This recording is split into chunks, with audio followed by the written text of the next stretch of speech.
So if you're an adult and you're thinking about coming back to the saxophone and starting to play again because you had a great time as a kid and you took some time off, by all means, do it.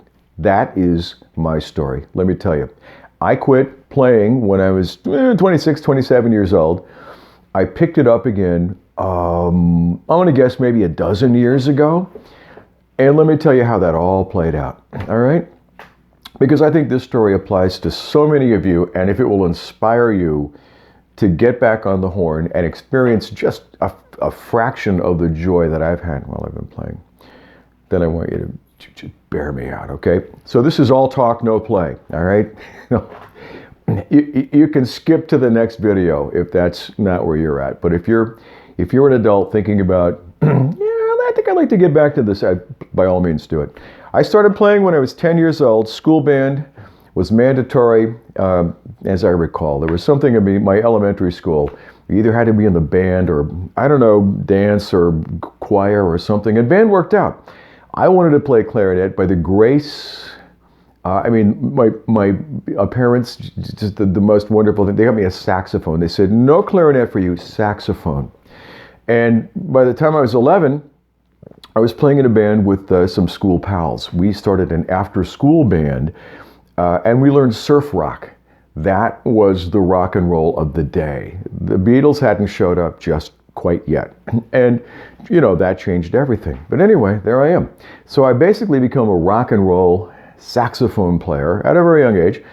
And I learned melodies by listening to guitar players, all right? So my source, my inspiration, guitars and vocalists. I didn't even know other saxophone players existed outside of school band. I didn't, there was no jazz records being played in my home. I didn't hear jazz until I got to high school. And there was a legendary jazz program, as it turns out, at this high school.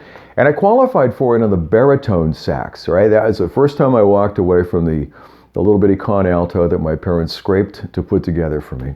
And I got on the baritone sax. And I played that for 3 years. Into college, back onto the alto sax, back into loud, boisterous, unruly rock and roll bands.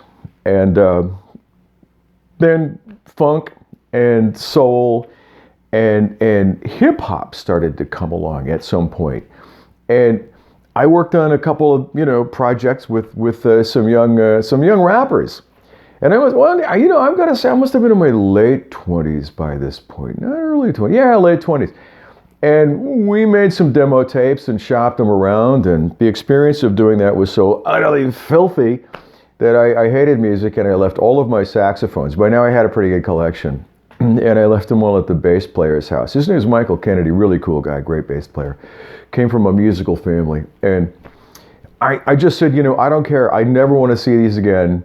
I must have been 28, 29 years. I just, here, take them. I hate music. I hate myself. I hate saxophones. And I don't care if you sell these. I don't care if you put them under your car and back over them at the driveway and make wall hangings out of them, whatever. And that was it. Walked away, didn't look back. I know. And in the meantime, my line of work had always been, my day job, if you will, my day jobs had always been aligned with music. So I worked as a DJ, I spun records at radio stations, and I also presented music television and hosted shows like that, and did that stuff. And then, when I got too old and ugly and my hair came out, I became a journalist. I went back to school and studied journalism and got jobs in writing about pop music for a number of magazines and alt weeklies like the San Diego Reader, Orange County Weekly, San Francisco Weekly, Arizona Weekly, magazines like that. So I supplied them with lots of, and so I stayed in if you will, in that lane of music, talking to musicians and thinking about music. But I never admitted that I played the saxophone because, I had buried that, right? Well, yeah, I did. And I know that a lot of you did the same thing. You played saxophone, had a good time. Then you get out of college and, you get a job, you get a few bills, and maybe you don't have time to play anymore. Maybe, whatever.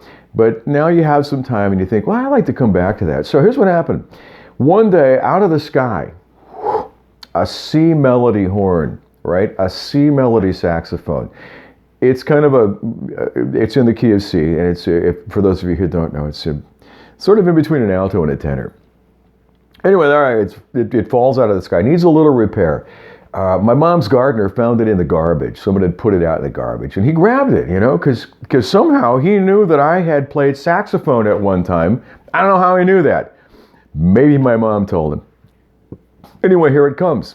Comes down the pike, down the hill to me. I get it. I take it to a good friend named Tim Nunick, and he repaired it. He actually had to, salvage parts off other C-mel, but he makes it work.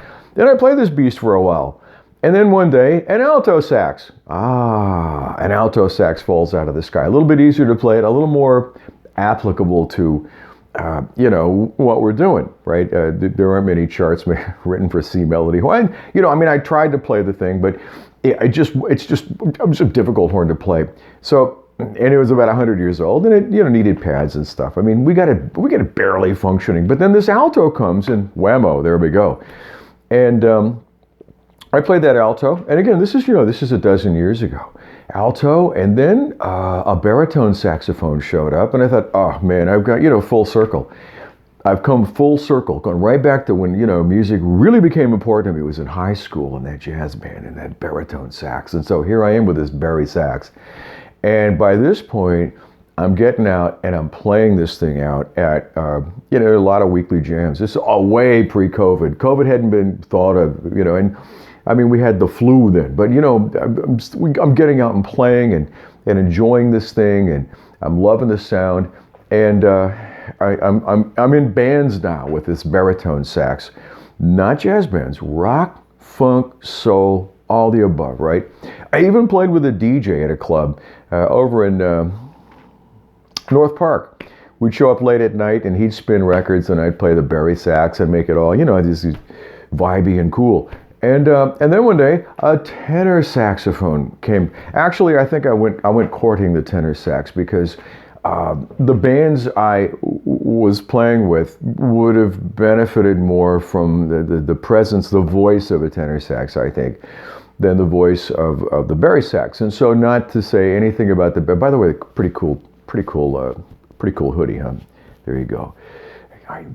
Shout out to my ex who made this for me. Anyway.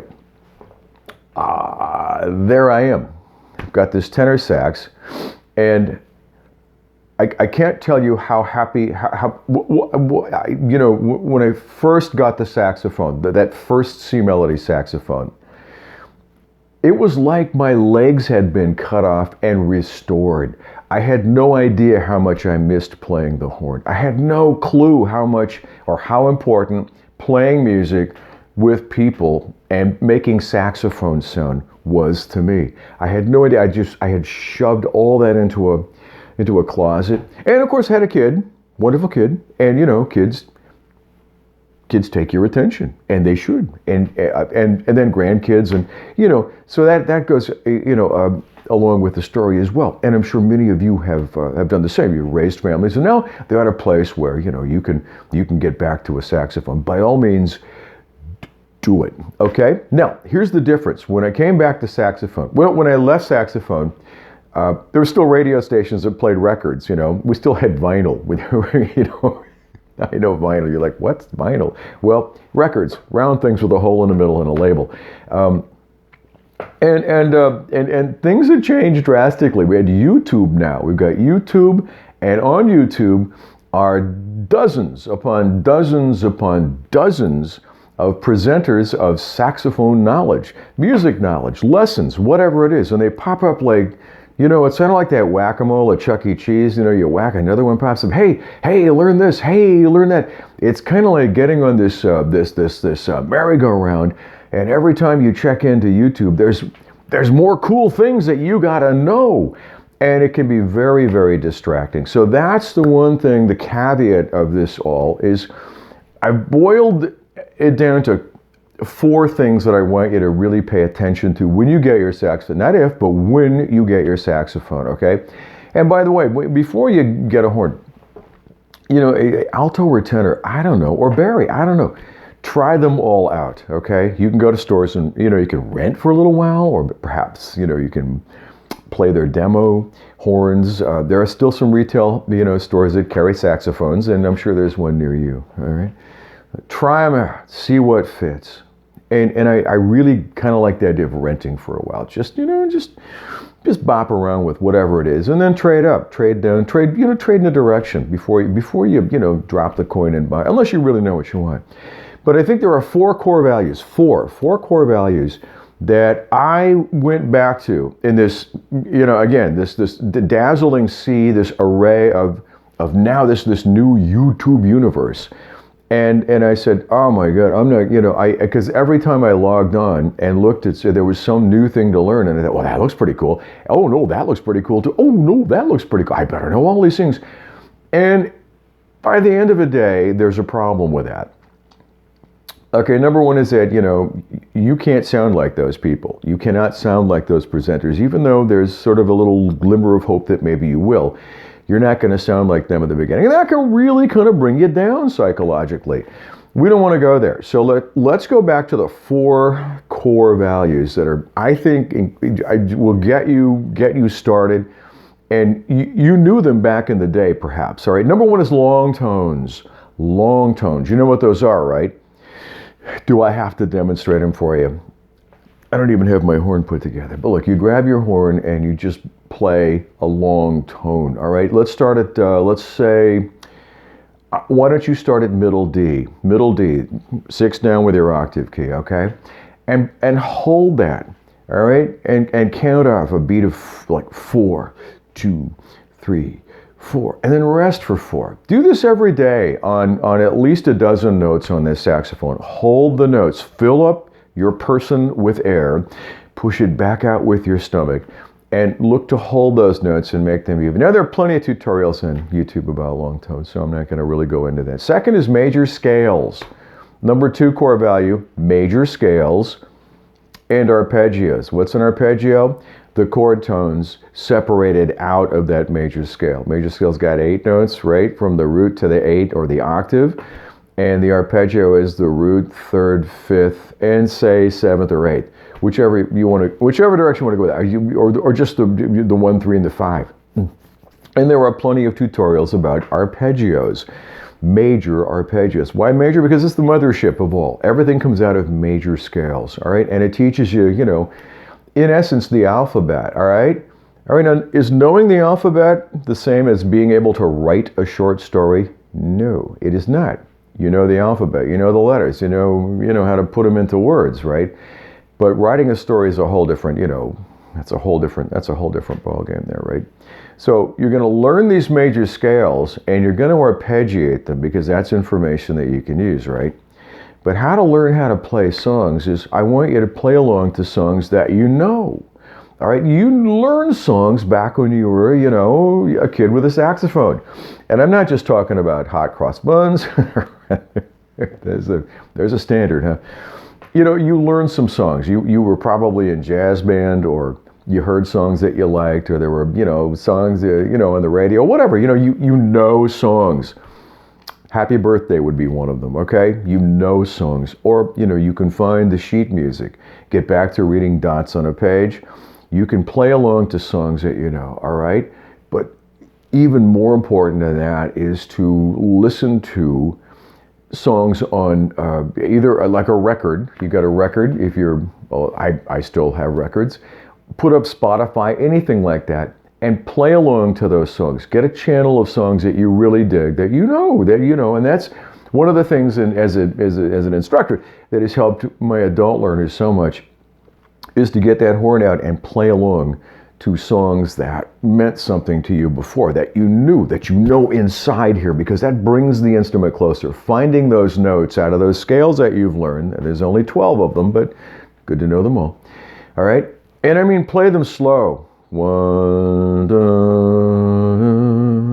da. We're not going to do any Michael Brecker breaks there, okay?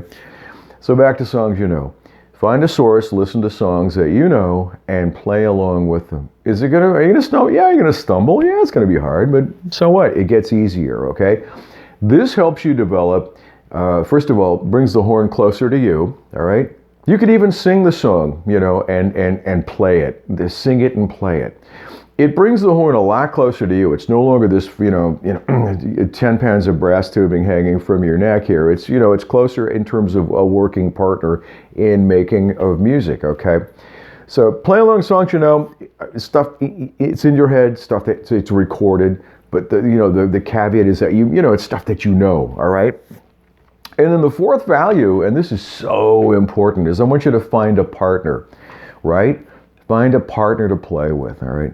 Don't just sit in your bedroom and record yourself playing a hot lick and put it on Instagram. That's a whole different school. That's a whole different kind of gigging, okay? I want you to find a human being to play with. There's an A part and a B part to this, okay? The A part is a teacher. Find someone that teaches. I found Joe Murillo, a legendary jazz saxophone player who was, just hanging around the house. He wasn't doing anything really. I mean, he was in his 80s, and he, by the grace of the gods, he took me in. I sucked at jazz 12 years ago. I really have never, been fluent in the jazz lane, and he takes me in, calls what I do, this rock and roll sax, hillbilly music, laughs about it, starts breaking it down for me in terms of jazz, and we start learning heads, or learning how to play songs, okay? So I want you to find a teacher, somebody near you. I don't care if you see them once. I don't care if you see them once a month. I don't care if you see them once a week. I don't care if you go over there every day. See a teacher, someone that can listen to you, hear you, help you go in the direction that you want to go with your horn, all right? Don't just sit in your room by yourself. And the B part of this is get a practice buddy, somebody that plays an instrument, a corded instrument, okay? You and I are single note. Cats, that's a jazz thing, right? Embarrassing, I'm sorry. And you need a practice buddy, somebody that can play, all right? Even a boom, boom, boom bass player, or a couple of people, and get them to come over to your house and prearrange some songs and play them together, okay? Just play them. I mean, and again, is it gonna be awkward? Yeah, probably. But does it get better? Of course it does, all right? All right, so look, just start. I've had a better life than I could have ever imagined with the saxophone than I did without the saxophone. All roads came back to saxophone for me, and life, it just said, this is where you belonged all along, you bonehead. Where have you been? Okay, I've gotten, my goodness, I've gotten to play with so many wonderful bands. I've met great people. I have a family now of musician friends from coast to coast. Okay, we speak the same language. I love seeing them. I love making that magic, that music, right? And I've certainly made some money doing this. Been able to travel doing this, and my life has come full circle. So I want the same for you, even if it's not even on the level that I'm doing it. Just perhaps just sitting out on a sunny day and playing on your front porch. It's going to bring you back to a really good place of creativity. So if you have any questions, davegoodsax@gmail.com. I'll try to get back to you. If you have any comments, please leave them in the comments below. Subscribe if you get any value out of this. I appreciate each and every one of you. We've surpassed, my goodness, 500 subscribers now, which blows my mind. I know there are websites with 500,000, but the 500 plus of you means so much to me. So I'd love to hear your stories. Please share them with us here, okay? This is your site. I do this. There's absolutely no monetary gain from this. I just do this because students have asked me to put a site up, and it grew from that, and here we are. So that's my story. Thank you for being there for all, my God, 20 minutes of this. Boy, I sucked up some of your time today. But it's important. It's important for you to know that if I took a big break out of my life.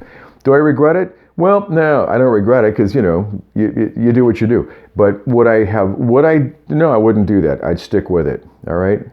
At some point, in some way, in some kind of way, I would stick with it. But when you come back Will you suck? Now that's a great question. No, of course not. You're going to be better. You'll remember everything that you did before. All of my adult learners that have come back have had that same question. Oh my God, I'm not going to be able to. I can't do. Oh, I can't do. Oh no, I can't do. Of course you can, and you can do it your way, right? That's the most important thing. Is you're going to find your voice. You're going to have your good time doing it. You're going to find the music that you like, and develop in ways that you have no idea. And even if it, like I said, just maybe sitting on a sunny day and just playing some music by yourself, or you want, maybe you want to play Christmas music with your kids. Maybe they all play piano and drums and all that. Whatever it is. What is that? Yeah, the shoeette. Just do it. All right. I'll say it again. Just do it. Got to go. See you later.